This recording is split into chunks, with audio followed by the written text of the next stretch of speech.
ఓం శ్రీ కల్కి అగస్తి సాయ నమో నమః. 77వ దినము 108 దినముల ఆత్మగాయత్రి సాధన చేసే శిష్యులకు, 48 దినముల ఆత్మగాయత్రి నోమును చేయుచున్న ప్రియమైన శిష్యులకు శ్రీ తపోధనుని అనుగ్రహ భాషణం. ఓం శ్రీ తపోధనాయ నమో నమః. ఆత్మ యొక్క మహా కదలిక అన్నది మానవ జాతికి మాత్రమే చెందిన ఒక శక్తి. ఒక మానవుడు మాత్రమే భూమిపై జన్మించి, జీవించి, తన జ్ఞానంతో ఆకాశ లోకాలలో కూడా సంచరించగలడు. అన్ని లోకాలు కలిపి చూసే శక్తి కూడా మానవునికి కలదు. మానవులు తమ ఆత్మశక్తిని సంపూర్ణంగా తెలుసుకోవాలి. శ్రీ తపోధనుడు అయిన నేను కూడా యక్షకుల ఆత్మనే. నా కదలిక భూమికి సంబంధించినది కాదు. శ్రీ బ్రహ్మదేవుని సృష్టిచే ఉద్భవించిన అనేక ఆత్మలు ఈ విశ్వమంతటా పరుచుకొని వ్యాపించి ఉన్నవి. అయితే కొంతమంది మాత్రమే అంతటా ప్రయాణిస్తూ కదులుతూ ఉన్నారు. యక్షకుల ఆత్మలు ఇతర కదలికలతో సులభంగా కలియరు. యక్షకుల రాణి అయిన శ్రీ మందహాసిని తెలిపినట్లుగానే ఈశ్వరునికై తపస్సు చేసి శక్తులను సంపాదించుకొనుట ఒకటే మా పని. యక్షులందరూ శివశక్తులను పొందినవారు, అనగా శివుని యొక్క శక్తులను పొందినవారు, ప్రేమకు లొంగిపోయేవారు. మేము కావలసిన వారికి శక్తులను యథాతథంగా పంచిపెడతాము.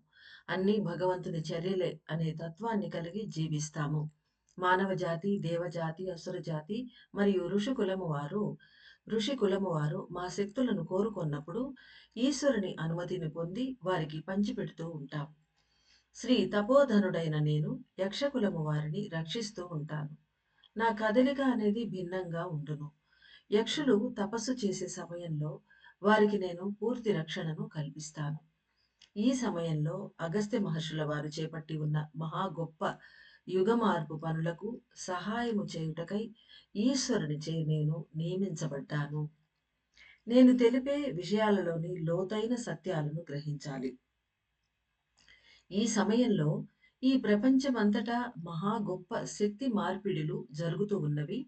అయితే అవన్నీ ఆకాశ కులము వారు తెలిసి జరిపించే ఘటనలు అయి ఉన్నవి. అంటే పైలోకాలలోని వాళ్ళకు తెలిసి ఇవన్నీ వాళ్ళే దగ్గరుండి జరిపిస్తూ ఉన్నారు అంటున్నారు స్వామి. మానవ కులము మాత్రమే మహా పెనుమాయలో చిక్కుకొని జరిగే విషయాలను తెలుసుకోలేక ఉంటున్నది. కానీ అగస్త్యుల వారి ఆధ్వర్యంలో ఒక మహా కదలిక అన్నది ఈ భూమిపై జరుగుతూ ఉన్నది. అంటే ఇంత పెద్ద మూవ్‌మెంట్ అనేది ఒక పెద్ద హ్మ్. విప్లవం లాంటిది భూమి మీద జరుగుతూ ఉన్నది. అయితే మనుషులకు తెలియట్లేదు. మనం ప్రయత్నించి చెప్పాలని చూసినా కూడా మనం వాళ్ళ వరకు ఈ విషయాన్ని చేర్చలేకపోతున్నాం. అది మనందరికీ తెలిసిన విషయమే. యక్షకుల కావలిగా నిలిచే శ్రీ తపోధనుడు అయిన నేను మానవ శిరస్సులో జరుగుతున్న ఉన్నతమైన మార్పులను చూసి ఆశ్చర్యపోతున్నాను. మానవులు స్వయంగా ప్రయత్నించి తమ బంధాలను వదిలిపెట్టి ప్రాణాన్ని ఆత్మతో సంక్షేపించి ముక్తిని పొందాలి అనున్నది ప్రకృతి యొక్క నియతి అయి ఉన్నది.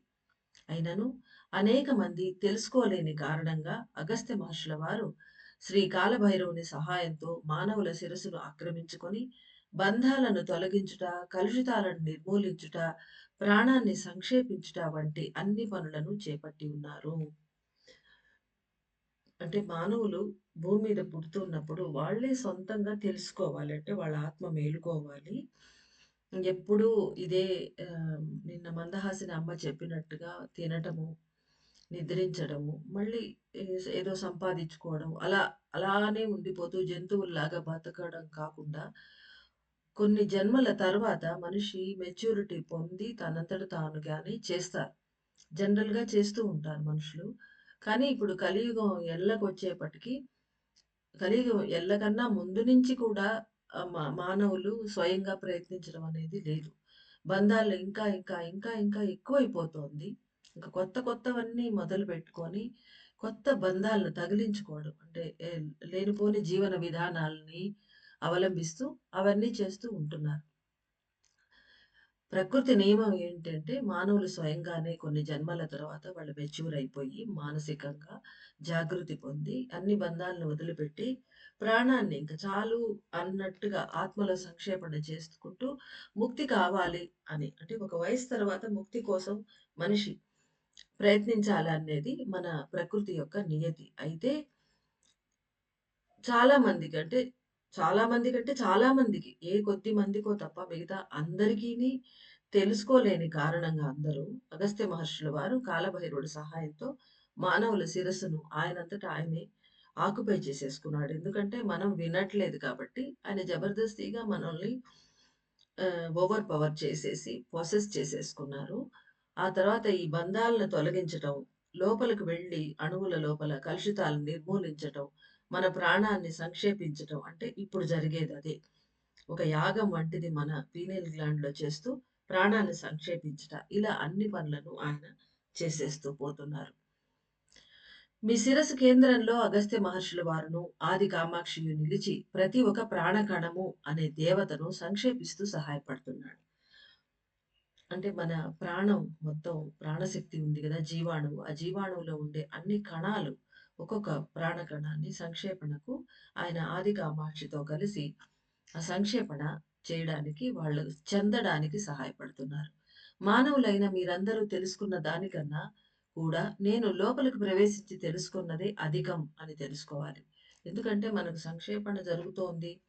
లోపల అన్నీ జరుగుతున్నాయని తెలుసు. అంటే ఓన్లీ సమాచారం మాత్రమే తెలుసు. మనలో ఏ కొద్ది మందికో తప్ప అందరికీ లోపల జరిగేది ఫీల్ అనేది మనకు అనుభూతి అనేది మనకు లేదు. అదే చెప్తున్నారాయన. మీకన్నా కూడా మీ లోపల జరిగేది మీకే తెలీదు. కానీ లోపలికి బయట నుంచొచ్చి నేను తెలుసుకుంటున్నాను లోపలికి పోయి. నేను ఆశ్చర్యపోతున్నాను అంటున్నారు స్వామి. ఆదిశక్తి, ఆదిలక్ష్మి మరియు ఆది సరస్వతి తమతో కలిసి ఉన్న శక్తులను, తమ సహాయ శక్తులను ఆకర్షించుకొని వాటితో కలిసి సంక్షేపిస్తున్నారు. ఈ అమ్మలు ముగ్గురు వాళ్ళ పరివార దేవతలు ఆమెకు సహాయం చేసే సహచరులు, సేవికలు అందరూ వాళ్ళందరిని కలుపుకొని వాళ్ళతో కలిసి సంక్షేపణ చెందుతూ ఉన్నారు. తపోధనుడైన నేను నిర్మల తత్వాన్ని కలిగి ఉంటాను. నేను నీరు వలె ఉంటున్నందువలన అంటే ఈయన ద్రవ రూపంలో ఉంటారు. అంటే కరిగిపోయిన పాదరస కణం అనుకోవాలి మనం. ఉంటున్నందున అన్ని కదలికలను సులభంగా తెలుసుకోగలుగుతున్నాను. ఒక నిలువుటద్దము తనకి ఎదురుగా ఉన్న దానిని ఎలా ప్రతిబింబిస్తూ ఉన్నదో, నేను కూడా అదే విధంగా నిలిచి ఉంటాను. అంటే పూర్తిగా ఆయన ప్రతి ఒక్కటి ఆయనకు అర్థమైపోతోంది స్వామికి. ఎందుకంటే ఆయన నిర్మల తత్వాన్ని కలిగి ఉంటాడు. ఒక మిర్రర్ లాగా ఆయన పనిచేస్తున్నాడు. ఎందుకంటే ఆయన పూర్తి నీటి వంటి తత్వాన్ని కలిగి ఉన్నారు కాబట్టి. అన్నీ ఆయనకు తరళంగా, పారదర్శకముగా ఉన్నందువలన అన్నీ తెలిసిపోతున్నాయి ఆయనకు.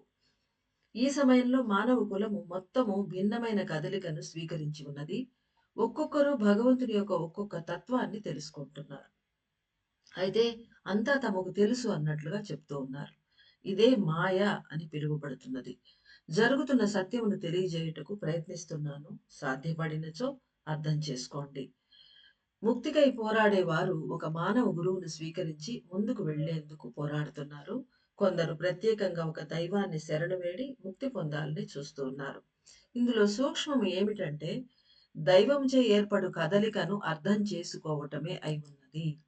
అంటే ముక్తి పొందాలి సరే, దానికోసం దైవానికి దగ్గరగా పోవాలి. ఆ దైవం ఎలా ఆయన మూవ్‌మెంట్స్ ఎలా ఉన్నాయి, ఆయన చర్యలు, ఆయన కదలిక ఎలా ఉన్నదో దాన్ని అర్థం చేసుకోవాలి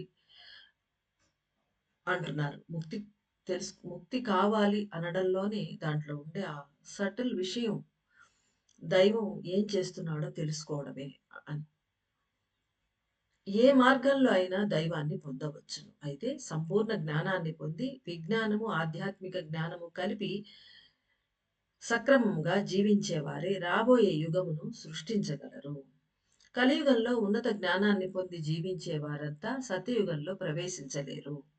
యుగమార్పు పనులను చేపట్టి ప్రేమ అనే వాకిలిని తెరిచేవారు మాత్రమే సత్యయుగంలో ప్రవేశించగలరు. అంటే ఎంతగా వాళ్ళ ఉన్నతమైన జ్ఞానం వాళ్ళకు ఉన్నా కూడా వాళ్ళు సత్యయుగంలో వాళ్ళకు ఎంట్రీ లేదు అంటున్నారు స్వామి.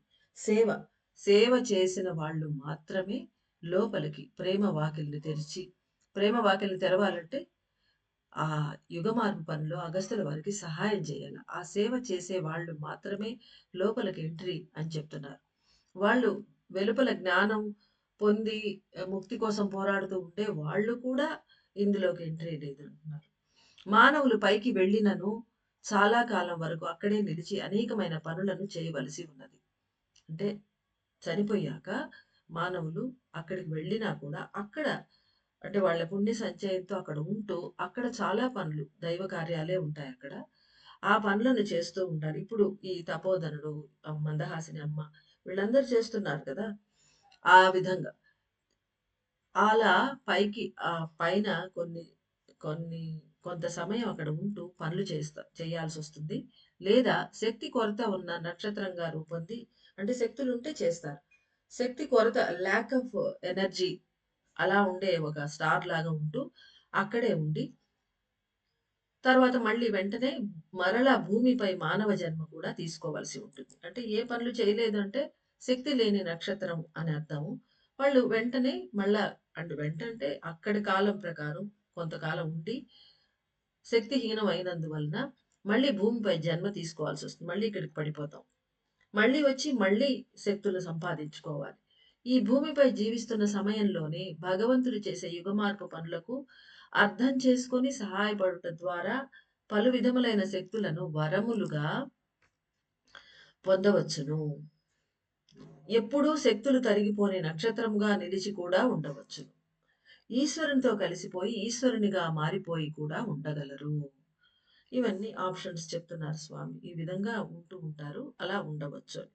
ప్రియమైన మానవులారా, శ్రీ తపోధనుడైన నేను ఈ సమయంలో దైవం యొక్క కదలికకు సహాయపడుటకే ప్రయత్నిస్తున్నాను. మీ శిరస్సులో ఉన్న జీవాణువు గూటిలో నిలిచి అగస్త్యుల వారికిని, తల్లి ఆది కామాక్షికిని సేవ చేసుకుంటాను. ముగ్గురు దేవతలను తమ ఆత్మకణములను, శక్తులను అన్ని దిశలలోనూ పరిచివేయుటకు అనుమతించి ఉన్నారు.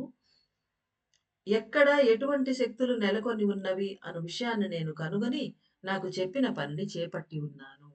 అంటే ముగ్గురు అమ్మలు వాళ్ళ ఆత్మ కణాలు, శక్తులు ఎక్కడెక్కడ ఉన్నాయో వాటిని అన్ని దిశలలోనూ పరిచివేయుటకు అనుమతించి ఉన్నారు. ఎక్కడ అలా అనుమతించి వాళ్ళు పరుచుకొని ఉన్నారు. అలా ఉన్న శక్తులు ఎక్కడ ఉన్నాయి అనేది కనుక్కొని ఈయనకు చెప్పిన పనిని చేస్తాను అంటున్నారు. అండములో ఉన్నవన్నీ మానవ శిరస్సులో కూడా ఉండును అన్న సత్యాన్ని తెలుసుకోవాలి.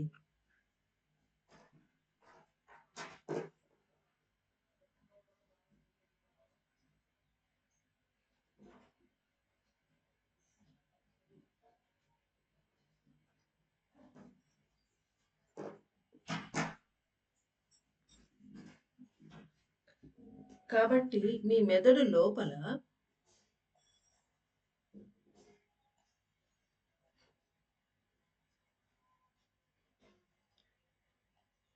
అండము లోపల ఉన్నవి అన్ని మానవ శిరస్సులో కూడా ఉండును అన్న సత్యాన్ని తెలుసుకోవాలి. కాబట్టి మీ మెదడు లోపల ప్రాణశక్తి పలు విధములైన ప్రాంతాలలో నిలిచి పనిచేయుచున్నది. శిరస్సులో ఉండే 64 ప్రాణకణములు అనేక రెట్లు అధికముగా పెరిగి శరీరాన్ని పరిపాలిస్తున్నది. దేవతలు సంక్షేపణ చెందుటను తెలుసుకుంటున్న ప్రాణకణములు అతి త్వరలోనే సంక్షేపించును. అంటే చాలా చోట్ల పరుచుకొని ప్రాణశక్తి పనిచేస్తున్నది. అది మనకు తెలుసు. 64 పార్ట్స్‌గా విభజించబడి అమ్మ తన్ను తాను విభజించుకొని 64 శక్తులుగా పనిచేస్తున్నది మన లోపల అని తెలుసుకున్నాం మనం. కాబట్టి ఈ 64 ప్రాణకణములలో ఏ ప్రాణకణాలైతే అమ్మ సంక్షేపణ చెందుతున్నది అని అర్థం చేసుకోగానే ఆయా కణాలు వేటికైతే అర్థమైందో ఆ కణాలు అవి కూడా సంక్షేపణ అమ్మతో పాటు మొదలుపెడతాయట. దేవతలు సంక్షేపణ చెందుటను దేవతలంటే ఇక్కడ అమ్మలు సంక్షేపణ చెందుటను తెలుసుకున్న ప్రాణకణములు అతి త్వరలోనే సంక్షేపించును. అర్థం చేసుకోలేని స్థితిలో ఉన్న తీవ్రంగా పనిచేస్తూనూ ఉన్న ప్రాణకణములన్నీ జాగృతి చెందాలి. అంటే అలా అర్థం చేసుకోని ప్రాణకణాలు కూడా ఉంటాయి. ఎందుకంటే వాటికి మనం పని చెప్తున్నప్పుడు కొన్ని కణాలు మనతో కూడా కలిసి పని చేస్తూ ఉంటూ ఉంటాయి. అలాంటివి జాగృతి చెందాలి. అవి అర్థం చేసుకోలేవు కాబట్టి అవి జాగృతి చెందాలి. ఆ పనులను చేపట్టుటకే నేను నియమింపబడి ఉన్నాను. ఈ భూలోకంలో పరుచుకొని ఉన్న దేవతల శక్తులు సంక్షేపణ చెందుతున్నవి. అంటే మన శరీరంలోనే కాకుండా భూలోకం అంతా పరుచుకొని ఉన్న శక్తులు. పైన చెప్పారు కదా! అన్ని దిశల్లోనూ పరుచుకోవడానికి అనుమతి ఇచ్చున్నాయంటే, ఆ శక్తులకు ఎక్కడైనా మీరు వ్యాప్తి చెంది పని చేయండి అని అమ్మలు వాళ్లకు పర్మిషన్ ఇచ్చున్నారు. అమ్మలో ఆదిశక్తిలో ఆది పరాశక్తిలో ఉన్న ఎన్ని శక్తులు ఎక్కడెక్కడ పనిచేయాలో అన్ని చోట్ల వాటికి నిర్దిష్ట స్థానాల్లో అవి పనిచేసుకోవచ్చు అని వాటికి పర్మిషన్ ఇచ్చినారు ఫ్రీగా. అందుకనే అంతమంది అమ్మవార్లు భూలోకంలో కూడా ఉన్నారు. ఈ భూలోకంలో పరుచుకొని ఉన్న దేవతా శక్తులు అంటే అన్ని చోట్ల ఉన్నప్పుడు భూలోకంలో కూడా ఉంటారు. దేవతల శక్తులు సంక్షేపణ చెందుతున్నవి. ఇది కూడా మనకు తెలుసు. అన్ని మీనాక్షమ్మ, కామాక్షమ్మ మొదట్లోనే మనకు తెలుసు. వాళ్ళందరూ వాళ్ళ లక్షల పరివార దేవతలతో కూడా కలిసి సంక్షేపిస్తున్నారని మహాయాగం అప్పుడే మనకు చెప్పారప్ప. సో, ఇప్పుడు ఖచ్చితంగా వాళ్ళందరూ కూడా ఈ భూలోకంలో పరుచుకొని ఉన్న దేవతా శక్తులు అయిన వాళ్ళందరూ కూడా సంక్షేపణ చెందుతున్నారని మనకు తెలుసు. ఈ భూలోకంలో పరుచుకొని ఉన్న దేవతల శక్తులు సంక్షేపణ చెందుతున్నవి. ఆది పరాశక్తి నుండి విడిపడి వెలికి వచ్చిన శక్తులే ఈ సమయంలో సంక్షేపించును అని తెలుసుకొనండి. వీళ్ళందరూ కూడా ఆది పరాశక్తి నుంచి విడిపడి బయట నెలకొని మనల్ని రూల్ చేస్తున్న అమ్మలు. ఆ శక్తులే ఈ సమయంలో సంక్షేపిస్తాయి అని తెలుసుకోండి అంటున్నారు స్వామి. దేవతలు, యక్షులు, అసురులు, నాగులు, ఋషులు మొదలైన అనేక కులములలో కదులుచున్న శక్తులు సంక్షేపణ చెందవు అని తెలుసుకొనవలసి ఉన్నది. అది ఇక్కడ సూక్ష్మం ఏందంటే, ఇక్కడ ఆది పరాశక్తి నుండి విడిపడి వెలికి వచ్చి పనిచేస్తూ ఉన్న శక్తులు అనుకోవాలి మనం. ఆ శక్తులే ఈ సమయంలో సంక్షేపించును. అంటే దేవతల్లో, యక్షుల్లో ఆదిశక్తి లేదా అంటే ఇక్కడ మనకు అవగాహన లేదు. వాళ్ళలో ఏ శక్తి అయితే నెలకొని ఉందో ఆ శక్తి అయితే ఇప్పుడు సంక్షేపణ చెందట్లేదు అని చెప్తున్నారు. మనలో మన భూమి మీద పరుచుకొని ఉన్న ఆ దేవతలందరూ వాళ్ళందరూ సంక్షేపణ చెందుతున్నారు. అంతేగాని దేవలోకంలో ఉండే దేవతల శక్తులు, యక్ష శక్తులు, అసుర శక్తులు, నాగశక్తులు, ఋషుల్లో ఉండే శక్తులు వాళ్ళలో కూడా ప్రాణశక్తి ఉంటుంది కదా! ఆ శక్తులు మొదలైన అనేక కులములలో కదులుచున్న శక్తులు సంక్షేపణ చెందవు అని తెలుసుకోవలసి ఉన్నది. ఎందువలన అంటే అన్ని స్థితులలో ఉన్న శక్తులు అంటే ఆల్ స్టేట్స్ ఆఫ్ ఎనర్జీస్ కనుక ఒకేసారి సంక్షేపణ చెందినచో ఈ భూమిపై కదలిక అనేది పూర్తిగా స్తంభించిపోవును. ఎందుకంటే కదలిక కావాలి కదా! అమ్మ వెళ్ళిపోతే మనం ఏం చేయాలని అనే మన క్వశ్చన్ వచ్చి ఉంటే ఎవరికైనా దానికి ఇక్కడ సమాధానం తెలుస్తోంది. అమ్మ వెళ్ళిపోతే ఎలా? అంత ఆదిపరాశక్తి పని చేయకపోతే ఎలాగా? అంత ఆగిపోతుంది గదా! అని మనకు గనక డౌట్ వచ్చుంటే దానికి ఇక్కడ స్వామి సమాధానం చెప్తున్నారు తపోధనుల వారు. అందుకని దేవత, యక్ష మొదలైన వాళ్ళ శక్తులన్నీ సంక్షేపణ చెందవు. వాటి ద్వారా భూమిపై మూవ్‌మెంట్స్ అనేవి ఉంటాయి. మనము బతికి ఉంటాం. ఈ భూమిపై కదలిక అనేది పూర్తిగా స్తంభించిపోవును. దానికి తగినట్లుగానే అతి కొద్ది శక్తులను సంక్షేపణ చెందకుండా ఆదిశివుడు చూసుకుంటున్నారు. అది. ఆదిశివుడు కొన్ని శక్తులు మాత్రం సంక్షేపణ చెందకుండా చూసుకుంటున్నారాయన. ఈ సమయంలో నా పని అనేది మీ శిరస్సు మరియు శరీరంలో నిలిచి ఉన్న అన్ని శక్తి స్థితులను ఆకర్షించి జీవాణువు గూటిలోకి పంపించుటయే. అంటే శరీరంలో వివిధ ప్రాంతాల్లో నిలిచి ఉన్న శక్తులకు ఆమె ఆదిశక్తి పర్మిషన్ ఇచ్చి పనిచేస్తూ ఉన్న శక్తులందరూ ఆ ప్రాణశక్తిలోంచి విడిపడ్డ 64 శక్తులను వాటిని ఆకర్షించి జీవాణువు గూటిలోకి పంపించడమే ఇప్పుడు తపోధనుల వారి పని. ఆయనకు అలాట్ చేయబడ్డ పని అనమాట. ఆ పని ఇప్పుడు ఆయన చేస్తారు ఈ రోజు నుంచి. శిరస్సులోను, శరీరంలోను జరుగుతున్న మార్పులను తెలుసుకోవాలి. మీ శరీరం అంతటా ఉన్న 64 శక్తి స్థానాలు